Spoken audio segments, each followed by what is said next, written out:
Everybody, this is in case you missed our last snapshot. It's the last in our story series, and we started in the Old Testament talking about David, and we moved on through. We talked about Esther, and this week we're ending on a story about Jesus. And sometimes we think like, oh well, everything like went pretty well for the people who love Jesus and followed him back then, and that's not really the case. Like these people actually got mad at Jesus. So the story that we're talking about today is in the book of John, and it's chapter 11, verses 1 through 40, if you want to read the whole story yourself.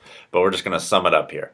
So Jesus would have to go to Jerusalem to do these Jewish festivals, big things that everybody did back then. If you were Jewish, you had to go and take part in these festivals, and Jesus and the disciples would go because they were Jewish. And on their way, they would stop in this little town, or on their way out, they would stay with this family that was two sisters, Mary and Martha, and their brother named Lazarus, right? They were really good friends. I mean, they hung out with them, right? Like, it's kind of like if you have a good friend and you're like driving through Montana and you have to go stop and see them because, I mean, what else is there to do in Montana unless you have a friend there? You probably wouldn't stop. I don't know. I've never been there. Sounds awesome. But, right, like, it's kind of the same thing. Like, he cared about these people, so every time they went through, like, they stopped and hung out with them. So, Jesus is somewhere else. He had just actually left Jerusalem a couple weeks before, 2 weeks ago, because there were people who were trying to throw rocks at him to kill him because of something he did. All right, he like stood up for a woman, drew the line in the sand, right? That thing. Well, people wanted to kill Jesus for that, and the disciples were like, "Okay, we should leave." So they left, and then they get this message from Mary and Martha, and they say, Jesus, our brother Lazarus is super sick. We need you to come back because we know you can heal him, right? Like they know Jesus can heal him. They believe it. So Jesus gets this message and he's like, all right. And they just wait where they are for 2 days. And the disciples are like, well, aren't we going to go and help him? And Jesus is like, no, it'll be okay. Like his illness isn't going to end in death. So you're like, all right. And then later, 2 days later, Jesus is like, okay, we should go see them. And when they're on the way, he says that Lazarus has fallen asleep. And the disciples think that means, oh, he's taking a rest because he's been sick. So that's a good thing. And Jesus is like, we'll go wake him up. And they're like, oh, cool. So we'll wake him up from his sleep and he'll probably like feel better. Like, you know. But back then, I mean, the disciples should know this. They lived then. That sometimes that people use the word sleep as another word for death, right? So Jesus wasn't saying, oh, he's asleep, let's go wake him up. He's dead, but we're going to go wake him up. Like that's what Jesus is saying, right? And he says to the disciples that this is going to happen so that many people will believe who Jesus is. Jesus like, people are going to believe who I am because of what's about to happen. So the disciples know that Lazarus is dead, and they're kind of like, why did we wait? Couldn't we go save them? So Jesus shows up, and they go to the house of Mary and Martha, and there are a bunch of people there. There are a bunch of Jewish religious leaders there, people who didn't believe Jesus was who he said he was, and they were kind of peppering in the crowd, like, "Hey, Jesus could have came back and saved your brother, but he didn't save him. Like maybe he's not really the Messiah. Like he's not really the Son of God. There's no way he's doing this stuff, right?" So that's kind of there, and it says that when Jesus starts talking to Mary and Martha, he actually gets kind of mad because he can tell what the Jewish leaders are thinking and what they've been telling people. So he says, let's go to the tomb, because Mary and Martha both say the same thing, like, why didn't you come when we called for you? You could have saved our brother, right? And Jesus like, let's go to the tomb. And like Mary and Martha are like, no, like it's not going to change anything. He's dead. But they go because they're like, maybe Jesus wants to pay his respects or something.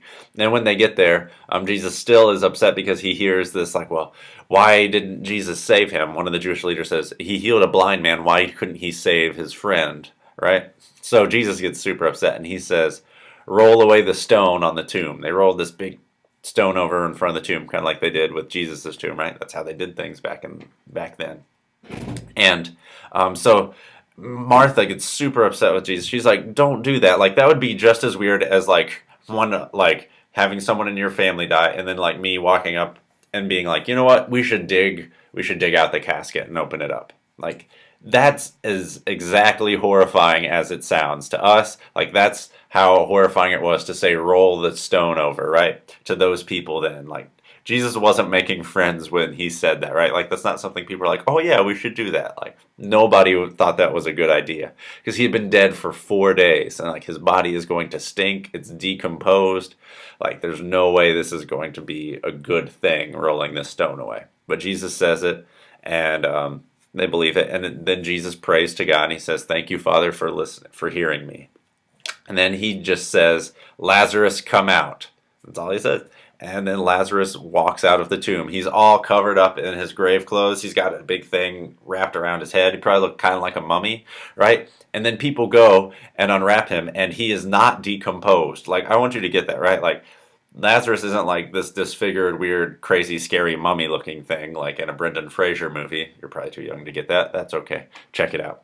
But he's Lazarus. He's just Lazarus, like everyone remembers. It's this amazing thing. And then a bunch of people believed in Jesus, right? A bunch of the Jewish leaders believed in Jesus. Not all of them, but a lot of them did. And that made the other Jewish leaders who were like, Jesus really just were set on the fact that Jesus wasn't the Son of God, that he couldn't forgive people's sins, that he couldn't bring people back to life, even though they just saw it, right? That they conspired to kill him. And this kind of set in motion the events that led to Jesus being crucified. Ultimately, this is when those guys decided, we are killing Jesus 100% no matter what, right? But back to the story at hand. These people were mad at Jesus, right? Mary and Martha were mad. Jesus, why didn't you come and save them? Save our brother. And Jesus is like, no, there's something bigger going on. This is so many people can believe that God does amazing things, that Jesus was who he said he was, right? Like, that's why it was. So we talked about in our small groups, we gave everybody a maze. And we kind of like let you go around, like one of those little like cheap ones with like a little ball in it, and it like rolls around. You try and get it to a certain spot. Well, we did that, and how we thought about what it would be like if we were the ball, right? Like, we can't really see where we want to go. We don't know how to get there by any means. We just see the walls that are in front of us, right? But God is like us when we're playing that maze game. He can see everything. We can see which way to go. We can see where blocks are, so we know not to go that way. We can see where we'll get trapped. And God can see things from a far different perspective than we can. So sometimes when we ask God to do something and he doesn't respond right away, or maybe he doesn't do it at all, maybe it's not because he doesn't care about us, because it says in that story that when Jesus got there before he raised Lazarus from the dead and they went to the tomb, that Jesus wept. He cried because his friend had died, right? Like, it wasn't because Jesus didn't love Lazarus and he wasn't good friends with Mary and Martha. It wasn't. That's not the case at all.